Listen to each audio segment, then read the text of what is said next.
Hello, everybody. Welcome to another edition of Better Know a Birder. I'm Dan Scheinman, Bird Conservation Director for Audubon Arkansas. And just a few administrative things before we get going. Everybody is on mute to reduce background noise. If you have any questions, you can post them in the chat box if you're on Zoom. If you're watching us from Facebook land, then you can post your questions in the comment box and those will be relayed to me to relay to our guest, Candace Casey. So tonight I am pleased to introduce my friend, Candace Casey, who has called Arkansas home since 1986. She has traveled to many states and also spent time in Hungary, Russia, Estonia, and the Czech Republic. But she did not develop a true interest in birds until just 6 years ago, and soon after started photographing them and other wildlife. She has challenges with her health that force her to adapt and overcome, but she's quickly learned that God provides nature and wildlife as healers in physical and mental health. She's found that Arkansas State Parks, Audubon Arkansas, and other organizations provide great accessibility, programs and avenues for birders and nature lovers of all ages and levels of physical and mental ability. And she truly enjoys and shares the nature of our state with lots of people. So you're birding a lot and you're taking a lot of photos and you're sharing those with our birding community, and I appreciate that. Before we get into your bird photography, tell me, how did you get interested in birds? Did you have a spark bird or a particular experience that got you interested in birds? Actually, I was photographing barns, and then I started noticing the birds and wildlife around the barns, and my interest quickly shifted away from barns. I've probably taken photographs of maybe a few since then, and I started noticing everything and getting interested in everything that moved or flew or crawled or slithered or anything else. So it was on from there. So Not one particular bird species, but a general appreciation for birds. But do you think birds are birds your primary photographic subject, your primary love above other wildlife, or do you love them all equally? I'll be PC and say I love all equally, but I really do love birds. I like raptors a lot. Most people who have watched anything I post will notice that I really love raptors. But all birds, yes, I do like slithering things like snakes and anything that crawls. But anything from elk to, beavers to whatever I see. If it's there and I can see it, I'm going to take a photograph. I'm going to enjoy it. I really believe that wildlife is there. It's everywhere, anywhere you look, and you should really, open your eyes and just enjoy it all and learn as much as you can. Well, that's one of the great things about birds, that they are everywhere. No matter where you go, are birds that present opportunities to photograph. So clearly, Right. you've taken pictures for a while before your love of birds and wildlife. So how did you get started or interested in photography? Well, I just wasn't happy with what I was, snapping on my cell phone, and then like a Nikon Coolpix, that was okay. And I was like, I really want to get them in air. I love things that fly. So obviously birds fly. And so I wanted to get them, in flight. I wanted to get them what they were doing. I wanted to learn what they were doing. I wanted to learn everything, and I wanted to share it and find out. I was very curious. And so that's how I got into digital photography. And there are some very nice photographers who literally handed me some equipment to start with. They know who they are. And they got me on the road because they saw my interest and they felt that I had a knack and they wanted to encourage that. And I'll be forever grateful to them for that. And so that's how I got started. And I did start with some challenges with my health, but I was not going to let that stop me, from my interest. Would you mind sharing some of those challenges that you were facing? Yes, I have challenges in my mind and my body, from the brain all the way down to my toes, and that's kind of how I see it. And so this has been a real challenge for me, but it's also been something that's helped me, because trying to remember bird names with what they look like, the sounds and everything is triple difficult for me. And so it's been a challenge. There's been people who've really helped me to the point where usually I can remember what I remembered last year or 2 weeks ago. Sometimes I cannot. So, but they've learned to help me out. There's a lot of people, a lot of great people in the birding community in Arkansas who are really supportive and helpful, and I'm really grateful for that. So I've had physical disabilities. At one point, I was running up and down the Arkansas River Trail, Little Rock, North Little Rock, in an electric wheelchair. People never knew it unless they saw me. I was still getting flight shots of raptors and flight shots of this and snakes and everything else. They didn't know I was in an electric wheelchair running around, even on Pettigene Mountain on the paved walkways and stuff. And then within a walker, or then I'd be walking a short distance, or I couldn't go this place or that because I was not physically able. And then there's days that I literally have to rest and I have to recoup because the pain level is just way too much. But I found that physically, the more you move, the more you will move. And it doesn't matter what's going on with you. If you choose to sit or lay, then you'll sit and you'll lay more. And so I try to overcome in that way and make sure I'm out moving. If I get up and I feel like I can't even walk that day, I'm in so much pain, I know I've got to move. And birding interest really pushes that on. I'm like, I wonder what I'll find today, and I'm not an organized birder by any means as far as what I go out to find, or so. I love to be surprised, the element of surprise. And you will be surprised. Every time you go out, there'll be something you'll see you haven't seen, or not in a long time, or you didn't really notice that before. And so I like the element of surprise. And then for my own sake, I started naming the place and date and area I'm in, because I know my brain and my memory, my cognitive disorder, it was really helping me to do that. So I have my files in a way that I'll remember. I can go back, okay, where this day last year, what did I see? So not only helped me, but it was starting to help the people that I was sharing with. They're like, I didn't know that was in my county. I didn't know those were here. And so I was like, okay, well, I'll just start learning the IDs, finding out the IDs, and posting it, because it was really helping other people. And started a group that I knew that I would have trouble with IDs, but hey, we're all in it together to figure it out. And so it's important to me to know what I'm looking at and where it came from and about it. And so that became my interest. But somebody's interest doesn't have to be anything further than looking at it, looking at something. It's all an individual and personal preference, Yeah.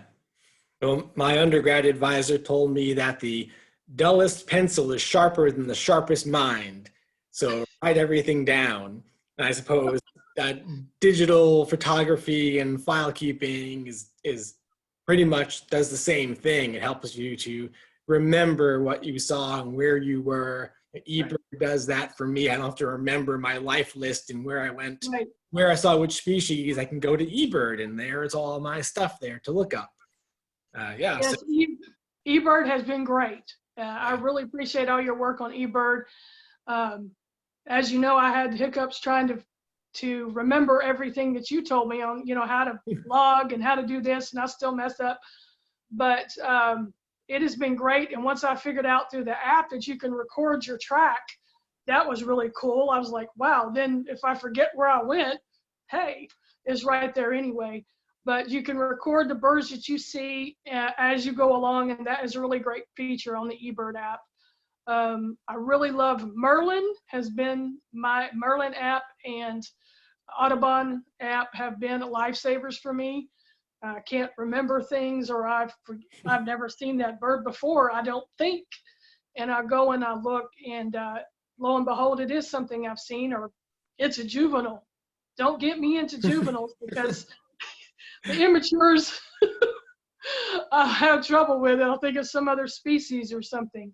But those are really great apps. Merlin, Audubon, eBird, you're pretty much set in trying to figure out what you're looking at, what you're hearing. If you are visually impaired, well, you can listen to the birds and start learning the birds by sound. If you are hearing impaired, then you can look at the birds and start learning them. There's a way to be involved regardless of a disability.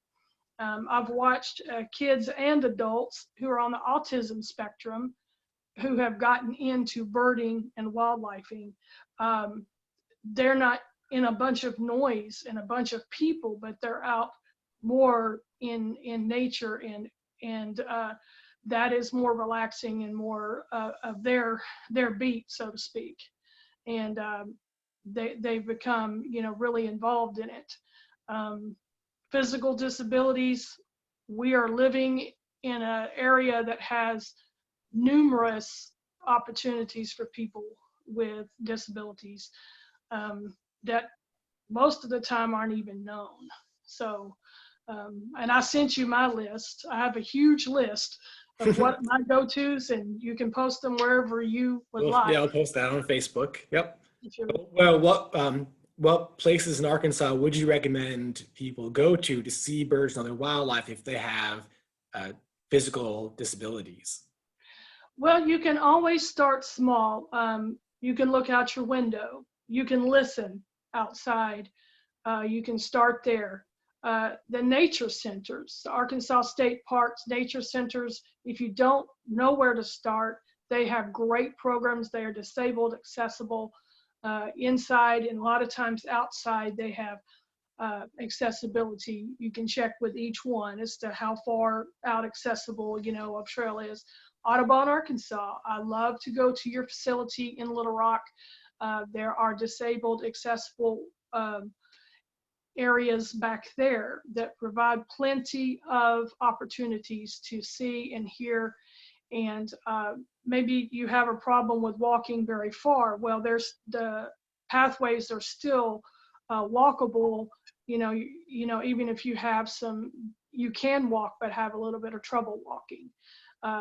So I really appreciate it back there. You can really see a lot and hear a lot. I've been up in the river trail is awesome. It really is. I have seen and heard so many different species of birds, animals, everything just from the river trail, and it is paved. People don't realize from Little Rock to North Little Rock, the river trail is paved. Most of it, a lot of it you can go on in your wheelchair. I have found that not all of it is maintained as well. So you'll find out when you need to turn around, but you can see plenty. You can see. Well, that'd be a great time to go on that river trail because so many migrants are moving through. Yes. And they use rivers as corridors, so the trees are probably full of warblers, vireos, flycatchers. Of course, Baltimore Orioles nest along the Arkansas River in all sorts of places. Eagles and kites feed over the water. Lingering waterfowl, shorebirds migrating through. Yeah. I've seen a lot of eagles, a lot of orioles, cuckoos yesterday, the flycatchers. I've seen different, the orioles for sure, all along the shoreline in the trees. I've seen a lot of them. But no matter where you go in our state, there's even just outside your door, you're going to find something. And if you just want to start in your backyard, there's all kinds of tutorials and help just in putting up feeders. Even if you went to a store that sells the feeders and the food, they'll say, hey, this one is good for this bird and that bird. And you can go on, obviously, to Audubon, Arkansas, and get all the advice you need there. And we have fun here at the house just with our feeders, but I'm more of a get away from the house type person. That's what I need to do for myself physically and mentally, is to get away from the house and get out into nature and commune with nature. And but when I can't or don't want to, I can sit and watch the coolest bird that just showed up in the yard, or the babies right now that have been fledging and coming into the yard.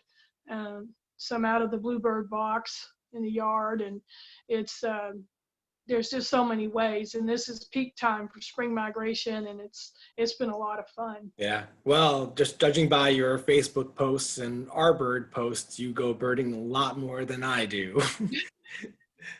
So I think photography is a skill you have to master, just like bird watching. It takes discipline to learn how to do it and take a decent shot. But it's really helped a lot of beginning birders because they're able to take a photo, shoot first, and ask ID questions later.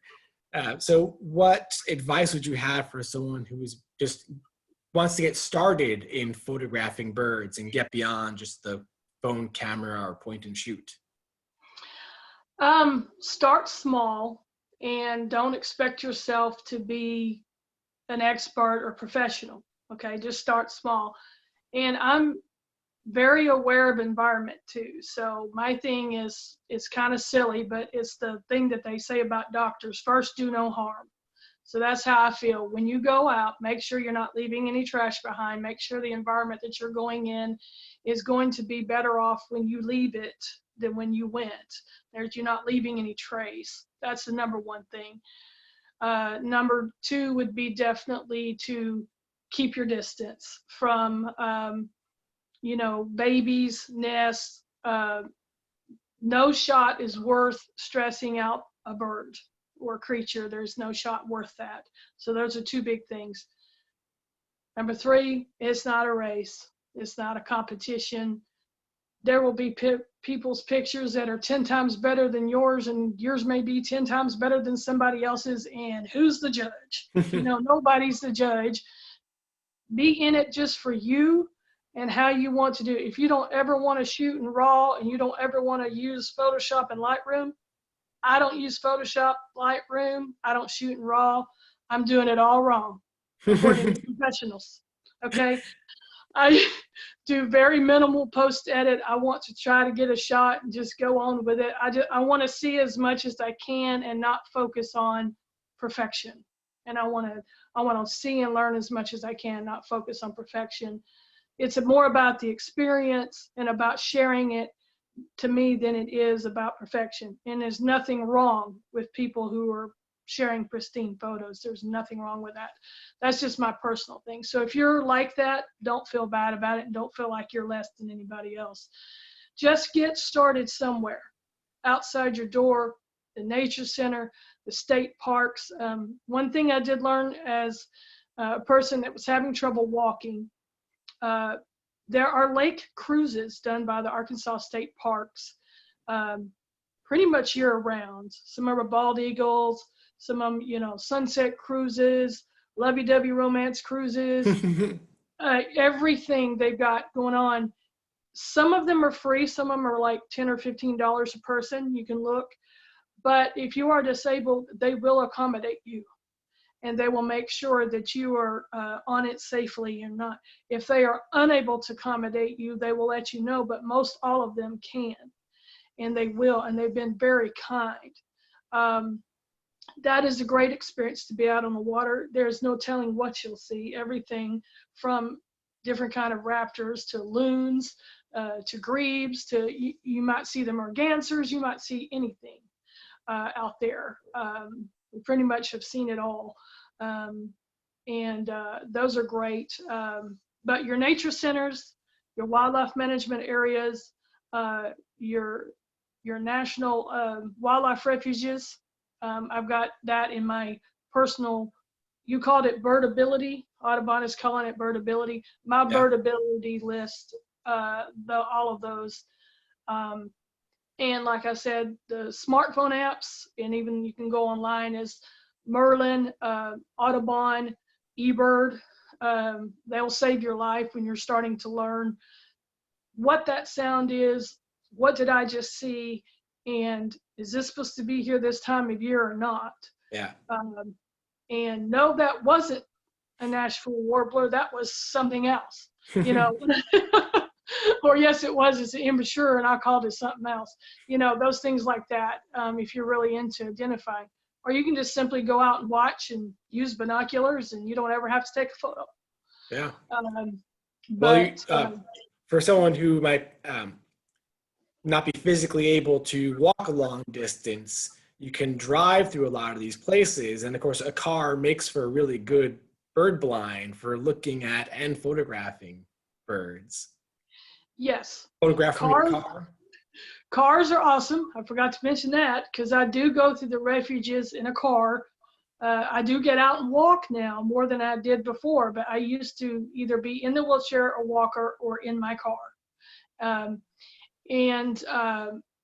For example, I was so excited when I was a beginning birder to get flight shots of a peregrine falcon. Okay, I was so excited, and I was in a car. And I didn't know what it was, and Mike Martin was so nice and told me, no, that is not an osprey. This is when I was a beginning birder, and it's very laughable. But at that time, because that is indeed a peregrine falcon. And I'm like, I was so excited. I was posting it everywhere. I was so excited. But you can literally see anything from your car. There are a lot of birders that you would never know don't really get out of their car. They bird from their car 99% of the time. They have epic shots and epic photography. I know some of them right offhand. I won't embarrass them, but anyway. But the refuges and wildlife management areas are great. And the limitation on your cars, maybe you think you can't get as close, so don't run into I'm going to get up and scare the thing off or something like that. Just be careful with that. There's definitely a lot of drive-through refuges and wildlife managements. So. As a reminder, if you have a question for Candace, you can post that in the chat box or the comment box. So what model camera do you use? I use a Nikon D7200, and I use a first generation Tamron 150 to 600 millimeter lens. That is what I use for my wildlife. I don't like to learn new things, so I pretty much stick with what I have and what I know. My learning curve for new things is not what it used to be. And so I pretty much stick with that for everything. I do have the smaller lenses and kit lenses if I do portrait photography or if I'm doing a wedding or something like that. But that is my standby. That is my go-to. And no matter what equipment you have, if you learn your equipment, you can get really good shots. If you learn how to shoot, I have not mastered how to shoot everything, and I don't remember a lot of times what I remembered the week or the month or the year before, but that's okay.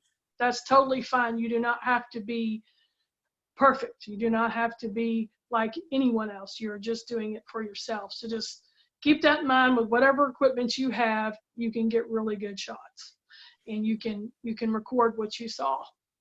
Well, since you touched on it, that reminds me that you also do non-wildlife photography, and you are a DJ too, right? So Yes, I am a video DJ. I do some karaoke in there, and I do lighting and sound, and I do sing. I get hired to sing also. Songbird came from a nickname for being a singer, singing and stuff. So that's how I became DJ Songbird, and that's how I developed Songbird Captures, which is my photography name.